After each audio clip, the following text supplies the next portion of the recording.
Rabbi Handel Lieberman, you heard of Rabbi Handel Lieberman, a famous Chassidic artist, is the brother of Rabbi Mendel Futterfass.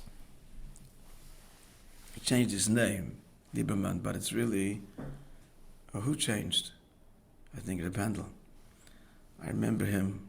If you look at he came to Australia when he was a kid, but so did Rabbi Mendel, because their sister lived there, the wife of Rabbi Zamser Bransky, the main shliach to Australia. Their visit was like historic. It made impression on a child to remember. So this Rabbi Handel, if you look at the the videos of in the 70s, there's a beautiful looking chassid standing behind the Rebbe conducting the singing. That's Rabbi Handel Lieberman. Big beard, those kindly, sparkling eyes. And he was an artist. His paintings, you've seen his paintings. So Rabbi Handel had a very colorful history, including the following. He served in the Russian army during the Second World War. Now his job was, he was the liaison. He was a senior officer in the liaison between the Russian army and the partisans, who worked behind German lines, and I'm translating, and seeded destruction in the German army. There were times that he flew alone in a plane in order to have these secret meetings himself. He's flying with the partisans. So once he was invited to a general meeting with the chief of staff, where the tactics, the strategy was being formed. This isn't the height of World War II. This was a very, very private place, and they took extreme measures to assure the security of the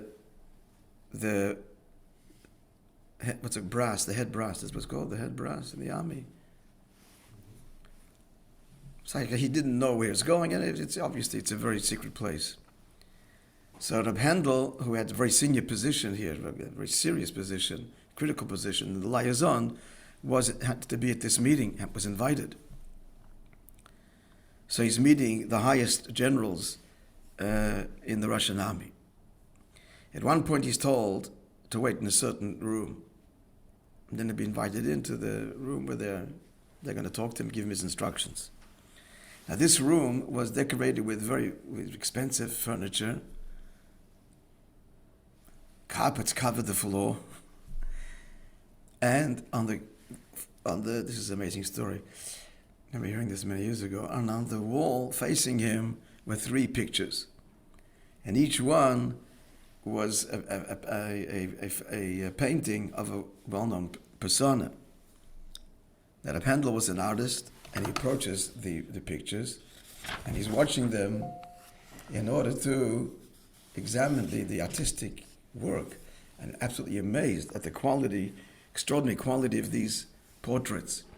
Without doubt, it's the same artist. He's one of the greatest artists in the Soviet Union, in Russia. And he's watching this, looking at the paintings, and he's very moved by them. All of a sudden, he feels someone put his hand on the shoulder.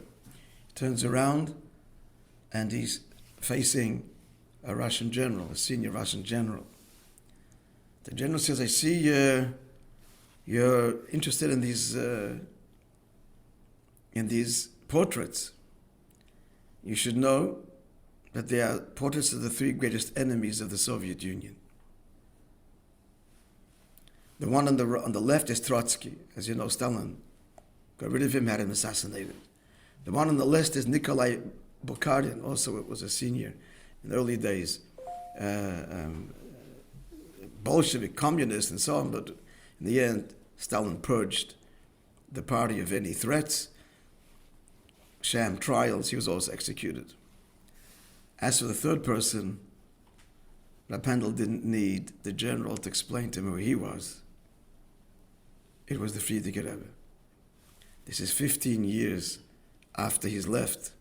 His picture stands on the wall that we should just, the enemy, who are the real enemies of the state. It was during the war they suspended. There wasn't time to go after religion and Jews during the war, and they were busy fighting the Germans.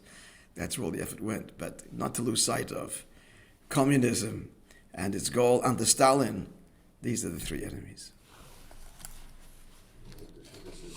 That's Reb Hendel Lieberman. That picture appears on the, because it appears, some of his pictures appear on the front cover of the Nechayach records, at least their first editions. Yeah. Okay, friends, have a wonderful day. Good Moed.